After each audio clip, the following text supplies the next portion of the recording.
Once upon a time, a little girl called Sarah Jane lived in a pretty cottage at the edge of a wood.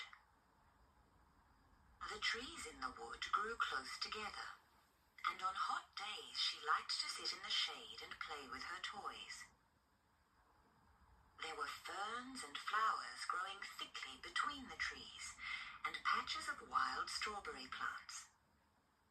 One warm, sunny day, Sarah Jane wandered into the woods to play with her toys and look for wild strawberries.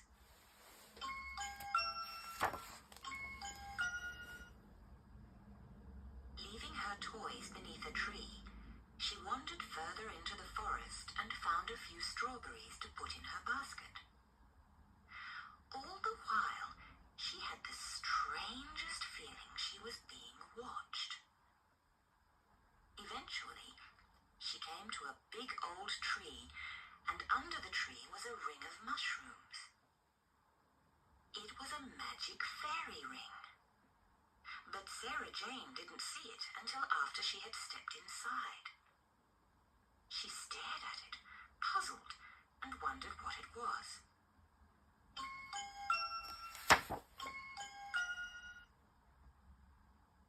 Suddenly, Sarah Jane glimpsed a procession of fairies winding through the trees.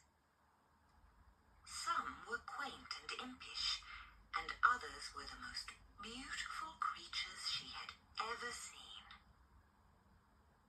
"Sarah Jane," they cried, "you are needed in fairyland. Now that we've caught you in our magic fairy ring, we can take you with us." Then they waved their magic wands, and Sarah Jane felt herself become smaller and smaller.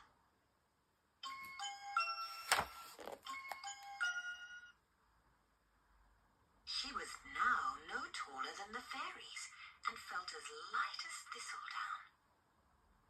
The fairies took her gently by the hands, and together they flew up above the treetops and out over a shimmering sea.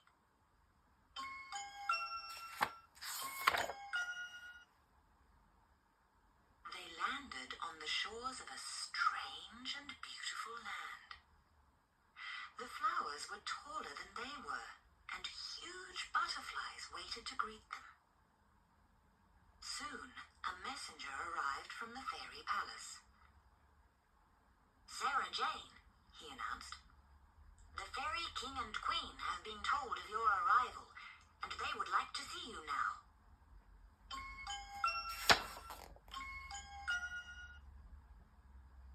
So the fairy sat Sarah Jane on the back of a butterfly, and together they flew over a lake to the fairy palace, whose golden turrets sparkled in the morning sunlight.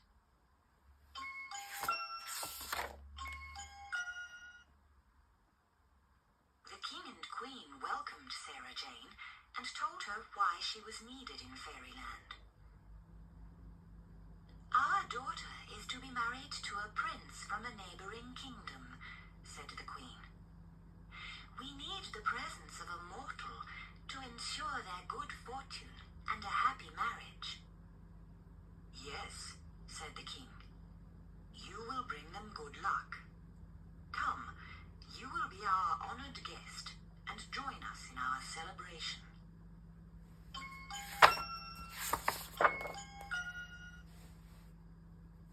Soon it was time for the wedding.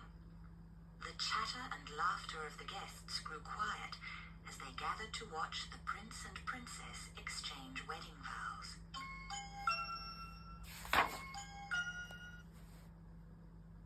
After the wedding, a magnificent banquet was held in a glittering hall overlooking the lake. Sweet music was played by a band of funny little musicians, while everyone, including Sarah Jane, feasted on the finest delicacies fairyland could offer.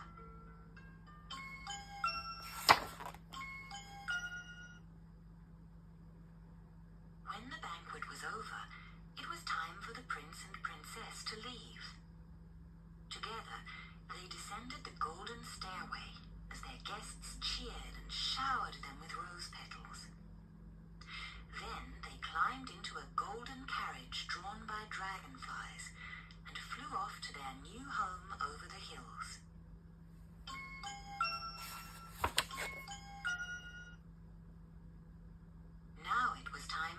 Sarah Jane to return home too. The fairies flew with her over the sea and back to the fairy ring in the woods.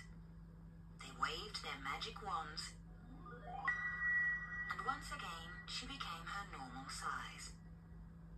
"Goodbye, Sarah Jane," they said, dropping feather-light kisses upon her cheek.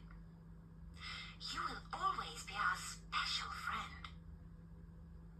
Then she found herself alone in the woods once more, with her basket and her toys beneath the shady tree.